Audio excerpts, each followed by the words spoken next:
Bonjour à tous. La Chambre des libertés de la détention de la Cour de répression des infractions économiques et du terrorisme a mis en liberté provisoire mercredi 27 octobre dernier 5 acteurs politiques de l'opposition incarcérés le 8 avril 2021 dans le cadre des violences ayant émaillé la présidentielle du 11 avril dernier dans certaines localités du Bénin. Une décision qui intervient quelques semaines seulement après cette rencontre qui a permis à l'ancien président Boni Yayi de présenter un certain nombre de doléances à son successeur Patrice Talon. Nous ferons le débat sur ce numéro de Carré Politique avec les invités médias déjà en plateau. Laurent Toneinkes, bonjour. Paul Danobé, bonjour. Vous êtes journaliste et c'est votre première sur les plateaux de B-News. Merci d'avoir accepté notre invitation. Merci. Face à vous, Cyriaque Dekenou, on ne présente plus sur ce plateau. Avec vous, nous aborderons également l'institutionnalisation de la pratique de la connaissance mutuelle des familles de deux amoureux comme symbole de fiançailles avant de retrouver l'invité spécial dans les 10 dernières minutes de cette émission. Mais avant tout ceci, voici les notes de la semaine.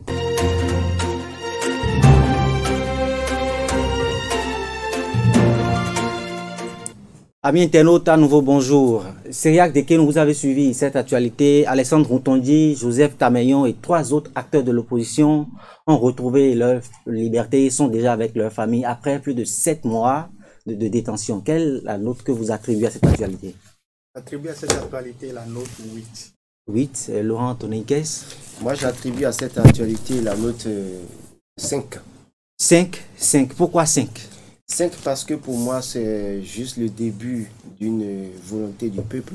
C'est que tous les acteurs politiques qui se retrouvent en prison, pour une raison ou une autre, soient libérés et que ceux qui sont à l'extérieur aussi, en exil, pour une raison ou une autre, on puisse leur accorder la possibilité de revenir au pays et qu'ensemble, nous puissions nous asseoir autour d'une table pour parler du développement de ce pays. Et donc, pour moi, ce n'est qu'un début, on n'est pas encore totalement satisfait. Cyriaque Dekenou, le 22 septembre dernier, je crois, l'ancien président Boni Yayi est allé à la rencontre de son successeur Patrice Talon. Est-ce déjà les retombées de cette rencontre qu'il y a eu entre les deux hommes? C'est vrai que nous sommes dans un principe de séparation des pouvoirs et que le pouvoir judiciaire ne dépend pas du pouvoir exécutif, même si l'on sait que au-delà de tout, il y a cette collaboration, parfois même incestueuse, qui pourrait exister quelquefois, ne serait-ce que pour pouvoir apaiser la tension politique dans le pays. Il faut souligner, tel que beaucoup d'acteurs politiques peuvent déjà l'imaginer, que l'ex-chef de l'État, Boni Yayi, en rencontrant le président Patrice Talon, disait ce jour-là d'ailleurs que c'est à lui, il ne fait que demander et que ça revient maintenant au président Patrice Talon de pouvoir quand même, disons, accorder suite à cette doléance. Le fait que l'on observe que des opposants aussi majeurs, notamment Joseph Tameillon et Alexandre Routondi, soient quand même, disons, mis sous convocation et qu'ils quittent la maison d'arrêt de Cotonou et celle d'Abomey-Calavi. Je crois que cela ne peut être interprété comme, disons, le corollaire direct de cette rencontre qui a eu lieu. Donc on ne peut que quand même, disons, saluer cette main ouverte du président Patrice Talon qui, d'une certaine façon, a commencé par poser des pas allant dans le sens quand même, disons, d'un apaisement de la tension politique. Et la seconde chose que je voudrais également aussi souligner, c'est le fait que... On va y revenir, si vous le permettez. Et Laurent Toneinkes, il a quand même reproché de cette mis en intelligence avec le sieur Élie Djenotin, qui est le fils quand même de l'ancien député Valentin Djenotin, pour des faits de violence lors des dernières élections présidentielles. 5 ans, c'est 5 ans, c'est ce qu'ils avaient dit dans la période. Est-ce que cette arrestation a l'air d'être une arrestation politique comme l'ont fait savoir plus d'un? Alors, pour moi, mon opinion sur la question est claire. Hein. Pour moi, c'est des questions politiques qui ont amené ces gens en prison. Même si on peut prouver, la justice peut prouver à bien des égards l'implication d'un acteur ou d'un autre dans ces affaires. On peut comprendre que, par exemple, des acteurs ont été arrêté, on nous a dit en flagrant délit. Et plus tard, on nous a dit que le dossier est renvoyé en instruction. Pour vous dire qu'il y a des problèmes politiques peut-être en dessous de ces arrestations.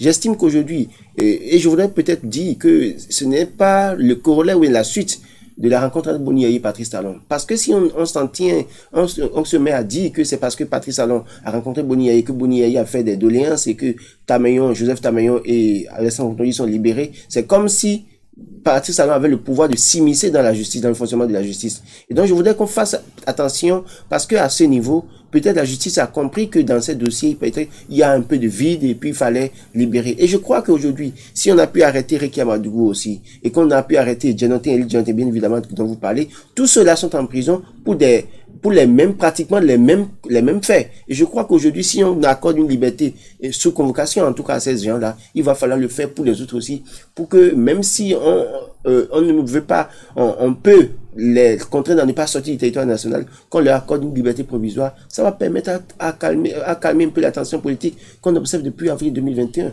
Si c'est dès que vous avez suivi Laurent Toninquès, il ne voit pas forcément une suite logique de la rencontre entre Boni Yayi et Patrice Talon. Il ne voit pas en cette mise en liberté une suite logique. En fait, vous voyez, le politiquement correct doit nous amener à ne pas forcément établir une corrélation directe entre cette rencontre de Boni Yayi et puis quand même cette libération des opposants. Ça, c'est le politiquement correct. Et je l'ai dit tout à l'heure que le principe de séparation des pouvoirs nous oblige aussi, un temps soit peu, à prendre un peu de recul, à ne pas forcément dire d'emblée qu'il s'agit quand même, disons, d'une conséquence directe de la rencontre. Cependant, on n'a pas forcément besoin d'avoir, disons, une agrégation en politique avant de comprendre que nous sommes dans un environnement politique où les jeux des divers acteurs, quand même, disons, d'une certaine façon, doivent se compléter. Lorsque vous avez un président Patrice Talon qui, avouons-le, lors de son intervention sur France 24 et puis RFI, avait été véritablement rigide par rapport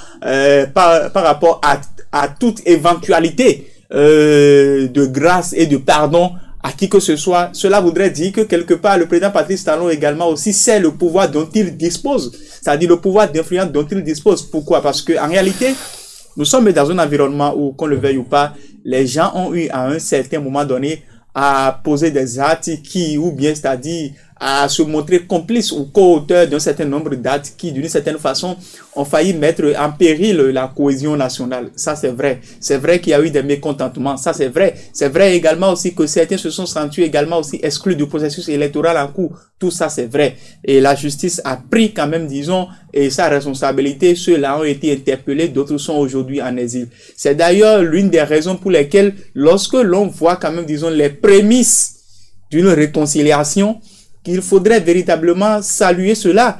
Et il ne faut pas aussi perdre de vue un certain nombre de facteurs. Vous savez, lorsque l'on dit que quelqu'un comme Alessandro Routondi présente suffisamment de garanties, et que c'est d'ailleurs, puisque j'ai écouté Maître Barnabé Gbagbo dans son interview, dans l'interview qu'il a accordé à ceux de Frisson, je crois, il disait que c'est parce que les deux là présentaient également aussi des garanties suffisantes. Et que c'est d'ailleurs ce pourquoi ceux-là ont été mis sous convocation, c'est-à-dire libérés. Mais en fait, on sait qu'il y en a d'autres acteurs politiques qui, d'une certaine façon, présenteraient même davantage beaucoup plus de garanties que ceux-là, notamment quand même, disons, des gens comme Rikiat Madougou ou bien des gens comme Joël Aïvo, dont on peut quand même, disons, voir que ce sont des gens qui ont encore la vie devant eux, qui ont encore une belle carrière devant eux et qui, d'une certaine façon, présenteraient davantage beaucoup plus de garanties. Donc, lorsque l'on analyse tout ça, on sait que nous nous retrouvons dans un contexte où quand même le président Patrice Talon a voulu indirectement donner des signes pour pouvoir montrer que oui, effectivement, le président Boni Yayi est venu me rencontrer et aujourd'hui, il est tout à fait normal que l'on puisse faire l'effort de tourner la page. En Côte d'Ivoire, ça s'est passé. Et juste après la rencontre de Laurent Gbagbo et puis Alassane Dramane Ouattara, par exemple, l'aide de camp de Laurent Gbagbo qui était en prison depuis près de 10 ans a été libéré. Il y a bon nombre d'acteurs politiques qui ont été libérés. Donc, nous ne pouvons que féliciter le gouvernement, féliciter également aussi la justice béninoise. Qui doit quand même, contrairement à vous, Laurent Toninquès ne voit pas la chose sous cet angle. Il ne voit pas la chose sous cet angle. Je veux bien comprendre. Cyr dit que ça a été fait en Côte d'Ivoire, ça a été fait au Congo. Tout à fait. Mais quand ça a été fait en Côte d'Ivoire et au Congo, qu'est-ce qui s'est passé? Ce sont ces chefs d'État qui ont pris des décisions pour libérer. On a vu Sassou Nguesso, 125 jours après les élections, à libérer les activistes. Ici, ce que je dis, c'est que je dis ici, si on doit attribuer cette libération à la rencontre entre Boni Yayi et Patrice Talon, il va falloir que Patrice Talon sorte une note pour dire, aujourd'hui, officiellement, je demande à la justice, mettons, on pourrait établir quand même une corrélation quand on sait que Boni Yayi a présenté un certain nombre de déléances. Je pense que le dossier suit encore son cours devant la criette. Oui. L'ensemble de ces dossiers suivent encore leur cours devant la criette. C'est vrai que par le passé, nous avons assisté au vote d'une loi d'amnistie. Et peut-être que aujourd'hui, on attendra d'abord que les gens soient jugés et condamnés peut-être pour que l'on assiste plutôt à une grâce qui n'a pas forcément la même portée qu'une loi d'amnistie. Vous comprenez?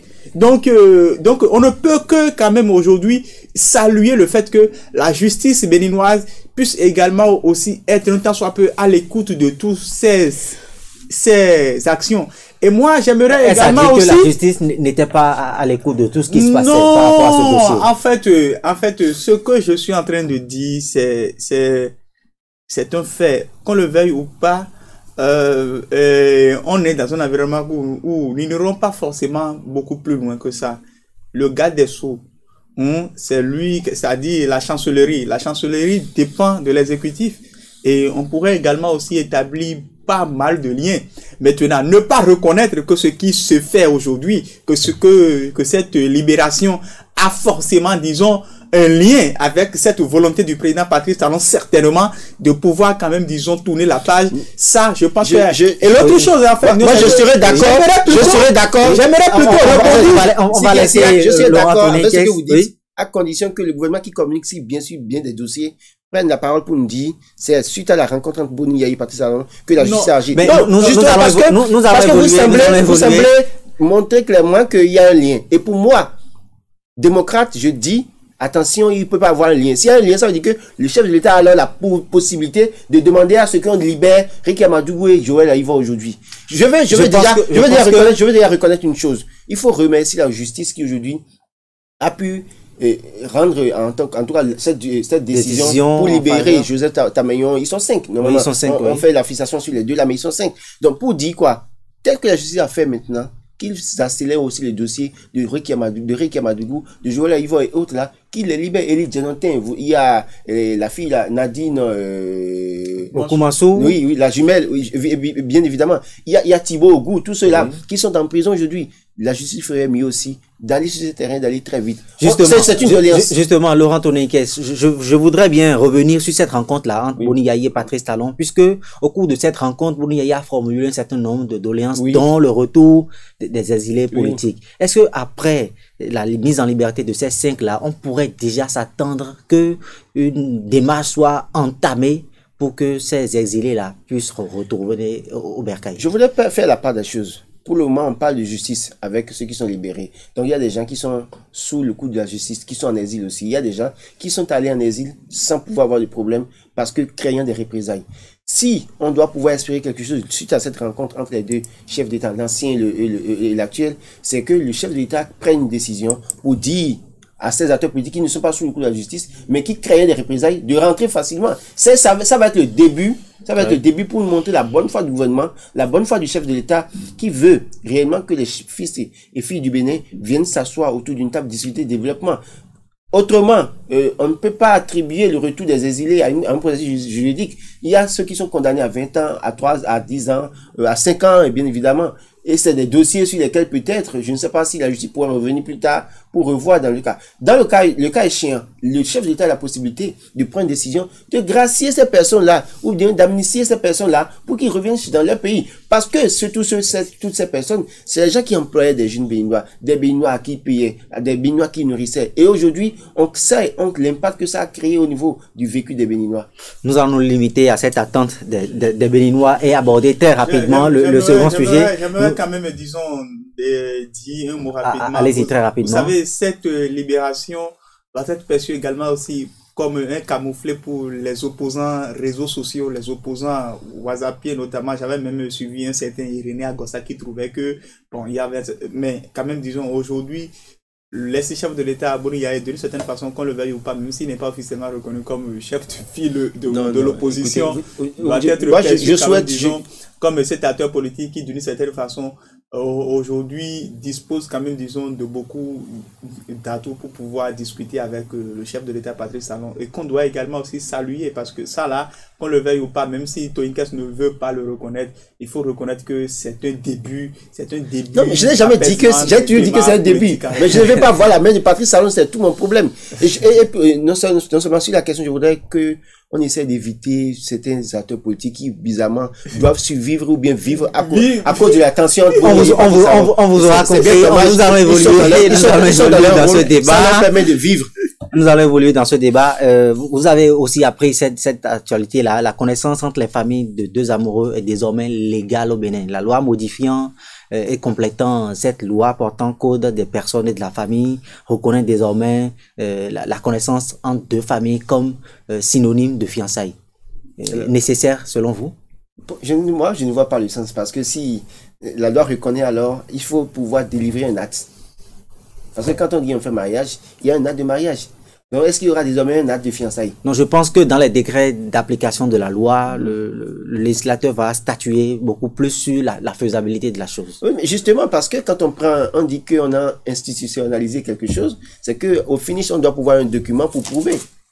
Si je dois pouvoir aller me présenter chez les parents de Bintou et dire que, bon, je suis avec Bintou, et que... Puisque c'est Bintou qu'elle s'appelle? Non, je donne... On peut évoluer. Je donne un prénom à tout hasard. Et que, avant, pour aller voir les parents de Fatima, je n'ai pas eu besoin, je suis allé les voir, on s'est entendu, et puis après, c'est comme ça, il n'y a pas de papier, on dit que c'est institutionnel. Mais alors, dites-moi, est-ce que je dois pouvoir désormais prendre un acte de fiançailles, comme je peux prendre un acte de mariage? Je crois que pour moi, c'est aussi une manière, parce que j'ai suivi, c'est au cours de la conférence de presse des membres du gouvernement pour parler des lois sur l'avortement, en tout cas toutes les lois qui ont été votées, qu'on a pu glisser ça peut-être pour un peu échanger un peu, je veux dire l'atmosphère. On a jeté quelque chose devant les gens pour les empêcher peut-être de trop s'attarder sur les questions essentielles. Oui. Moi, j'estime que j'aille voir les parents de Bintou, qu'ils disent, bon, finalement, je suis là, et qu'on dit que c'est institutionnalisé.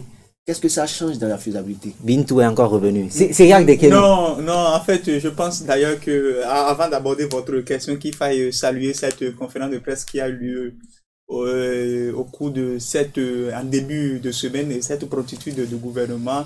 On avait eu le porte-parole du gouvernement, le ministre Garde des Sceaux. Même si moi je suis resté sur ma fait. De la famille. Ah bon? Oui. Et ministre de la famille et le ministre de la santé. En fait, l'appréciation que des gens pourraient avoir par rapport au contenu de cette conférence de presse, c'est-à-dire, elle pourrait être relative. Cependant, j'aimerais souligner un certain nombre de faits. Dans le format, il faut saluer cela. Non, je suis d'accord. Il faut vraiment saluer cette promptitude du gouvernement. D'abord, même le schéma où l'on voit quand même, disons, le porte-parole accompagné de ces ministres sectoriels venir expliquer, j'avoue en toute honnêteté. Le schéma est bon, mais en l'état, il fallait faire ça avant de voter la loi. C'est un schéma qui, en matière de communication, est très appréciable. Allons dans le fond. Allons maintenant dans le fond. Cette loi relative à l'institutionnalisation des fiançailles en République du Bénin, je pense là-dessus également aussi que il faut pas faire une analyse au premier degré, contrairement à Toyinkes qui pense que bon, ça ne sert absolument à rien. Lorsque l'on parle de la connaissance des parents, je ne sais pas forcément chez vous, dans votre famille, comment est-ce que ça se passe, mais chez moi, lorsqu'on parle de la connaissance des parents, cela suppose une rencontre entre quand même, disons, les deux belles familles. Oui, bien évidemment. Et où aussi, il y a quand même, disons, des présents qui sont offerts, vous voyez, et qui sont échangés entre les deux familles. Et la connaissance des parents suppose une promesse de mariage ou bien une promesse d'une vie de couple futur. Mais ça reste une promesse. Mais également aussi... Ça reste une promesse. Et là-dessus peut-être là où ce que j'aimerais faire comprendre à Toyinkes, c'est que après le vote de la loi, il y aura aussi le décret d'application de la loi. Et c'est sans doute le décret d'application de la loi qui pourrait également aussi nous situer par rapport peut-être à l'existence de certaines pièces nécessaires pour que la connaissance des parents ait lieu. Ce qu'il faut souligner d'emblée, c'est le fait qu'aujourd'hui, le fait que l'on institutionnalise la connaissance des parents est un très bon signe qui pourrait être ce peu. Parce qu'en fait, la connaissance des parents, n'oublions pas, cela fait partie des processus qui mènent au mariage, puisqu'il y a d'abord, disons, la présentation aux parents. Après la présentation aux parents, où les parents prennent connaissance de leur beau-fils, Après ça, et puis c'est mutuel, je crois. Et après ça, maintenant, il y a la connaissance des parents. Et c'est après la connaissance maintenant des parents que l'on va maintenant à la dot et puis au mariage. Et là, précisément, Laurent Tonekes, le législateur a été vraiment, je dirais, très incisif dans cette nouvelle disposition. Parce qu'il est même dit que toute rupture abusive est passible, en fait, d'amendement. En fait, voyons même encore l'intelligence de nos parlementaires, ou bien c'est-à-dire l'intelligence quand même, disons, du gouvernement dans ce projet de loi. Vous savez quoi? Pourquoi est-ce que l'on n'a pas institutionnalisé la dot et que c'est la connaissance des parents que l'on a institutionnalisé? C'est parce qu'en réalité, disons, c'est que lorsque l'on parle de la dot prend parfois, disons, c'est que une connotation beaucoup plus matérialiste. Donc, si éventuellement l'on institutionnalise la dot, qui nécessite très souvent beaucoup plus de moyens que par rapport au mariage, c'est que cela pourrait même poser des problèmes. Alors que l'on sait que la connaissance des parents constitue une cérémonie vraiment symbolique qui ne nécessite pas forcément autant de dépenses que la dot. Mais cependant, ça permet quand même, disons, aux parents, aux deux familles de se voir, de se rencontrer. Donc là-dessus, quand même, disons, on est un tant soit peu en train de favoriser l'union future de jeunes gens qui, pour la plupart, on sait comment ça se passe. Moi, je pense que pour cette réforme, en tout cas, ce qui a été opéré au niveau de la loi, on aurait pu aller loin. Oui. Qu'est-ce que je veux dire par là? La dot, par exemple, sous nos cieux. Vous imaginez, vous savez, je crois que c'est vrai qu'elle est mariée, il en sait quelque chose. Dans certaines familles, ce que ça peut coûter, la dot pour un jeune. Ce que ça peut coûter dans certaines familles, où on en arrive même à être assez exorbitant, excessif. Et donc, je crois que la loi aurait pu aller sur ce terrain et dire, et encadrer, plutôt que de dire qu'on veut institutionnaliser les fiançailles. Moi, je dis, il y a mieux à faire dans cette loi que de s'attarder sur les fiançailles. Parce qu'en réalité, le véritable problème, fiançailles, c'est quoi? C'est peut-être 2 bouteilles. Dans d'autres familles, quand pour aller faire la connaissance, c'est peut-être des colas avec 5000 francs. Donc, là n'est pas le problème. Pour moi, le véritable problème, c'est au niveau de la dot. C'est mieux au niveau. Mais la connaissance des familles est quand même l'étape préalable à la dot. Même si c'est l'étape préalable. Je pense que, en fait, nous sommes dans une configuration où lorsque nous demandons que nous avons nous commençons par réclamer peut-être 3. Vous savez, il faut voir. Moi, je n'avais pas réclamé. Il faut voir quand même, disons, les choses autrement et relativiser. Le symbole que représente la connaissance des parents est véritablement même terrible. Si les 2 parents ne sont pas d'accord pour l'union de leur fils et fille, il n'y aura jamais de connaissance. Parce que la connaissance suppose la rencontre entre les 2 familles, leur toute première rencontre, où les 2 familles disent, ok, oui, nous sommes d'accord, notre fille reconnaît également aussi votre famille et accepte. Et là, n'intervient pas forcément une question d'argent. Et c'est justement parce que l'on ne veut pas rentrer dans une polémique d'institutionnalisation d'une mesure où les choses varient d'une famille à une autre. Il a parlé tout à l'heure des coûts exorbitants que représente la dot. Si l'on va par exemple en institutionnalisant la dot, imaginez tout ce qui pourrait arriver. Justement, on va évoluer dans ce débat. C'est tout un tas de choses. Écoutez, les parents qui même disons, nous allons écouter Laurent. Vous parlez, la loi parle jusqu'à près de 2 millions. Rupture abusive. Oui. Alors, si vous faites fiançailles et qu'il y a rupture, il n'y a pas autant d'échanges. Mais on peut ne pas avoir de problème au niveau des fiançailles, avoir de problème au niveau après le mariage. Alors là où vous payez des dots exorbitants, une dot exorbitante et que finalement il y a rupture, vous faites quoi? Il faut encadrer à ce niveau. Nous allons évoluer. C'est Yann de nous, je vous en prie, nous allons évoluer dans ce débat. Et cette modification, en fait, le vendredi 22 octobre dernier, a également consacré une autre disposition relative à l'affiliation. Oui. Ce qui crée également la polémique comme la loi sur l'avortement. Là, ce n'est toujours pas nécessaire selon vous? L'affiliation, chaque couple est libre de faire son choix. Oui. Mais je dis une chose, moi, fort heureusement, j'ai déjà des enfants qui portent mon nom. C'est aux jeunes qu'il faut parler. C'est les jeunes qu'il faut sensibiliser aujourd'hui. Si vous voulez vous mettre avec une femme, vous devez vous entendre dès le début pour dire, si on a 2 enfants, un enfant porte mon nom et un enfant porte ton nom, ou soit les 2 enfants portent nos noms. Si vous ne le faites pas dès le début, dans le couple, vous aurez des problèmes et ça peut amener à détruire des couples. Parce que nous savons très bien, dans une certaine mesure, comment certaines de nos sœurs réfléchissent à un moment donné.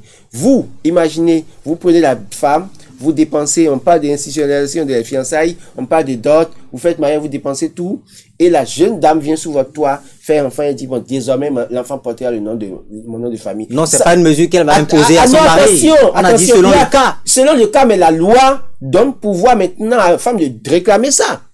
La loi donne le pouvoir à la femme maintenant de réclamer ça. Et si elle réclame ça et que ça devient un problème, devant la justice, elle peut gagner contre toi. C'est pourquoi je dis, si vous devez vous mettre avec un homme ou une femme aujourd'hui, entendez-vous d'abord.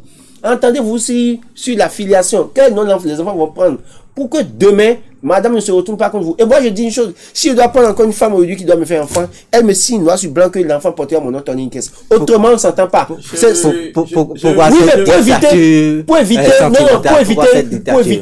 éviter que on ait des problèmes demain. Vous imaginez, il y a des gens qui sont enfants uniques de aujourd'hui, au Bénin, l'homme et la femme sont égaux. Paul Danogue, je prends l'exemple, vous êtes enfant unique de votre père et de votre mère. Oui. Et que vous tombez sur une femme, parce que la loi dispose qu'elle ne vous dit rien, elle vous fait la sainte, la gentille, et vous rentrez dans le couple, vous faites enfant, et c'est elle qui commence par se retourner contre vous pour dire, et mieux, vous savez qu'il y a des femmes qui sont capables de vous donner l'enfant d'autrui dans votre couple.